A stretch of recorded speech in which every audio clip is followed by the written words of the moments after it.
Kalaboso ang tatlong lalaki sa isinagawang Oplan galugad ng pulisya matapos makuhanan ng illegal na droga at dalawang klase ng baril sa lungsod ng Las Piñas. Ang ulat mula kay Patrolwoman Mika May Bahiwag.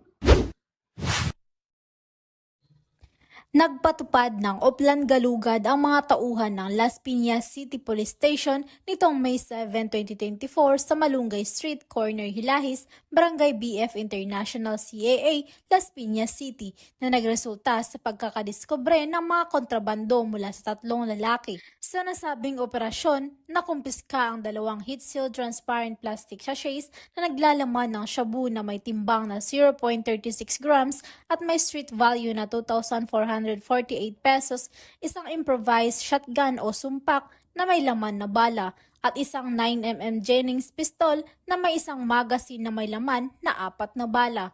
Ang mga suspek ay kinilalang sina alias Abdul, alias Rick at alias Migs.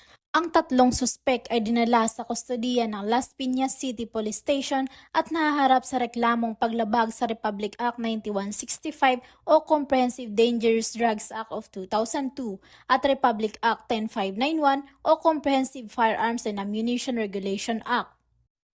Mula dito sa Camp Bagong Diwa, Taguig City, ako ang iyong PNN correspondent, Patrolwoman Mika May Bahiwag, alagad ng batas, tagataguyod ng balitang pulis. Maraming salamat, Patrolwoman Bahiwag.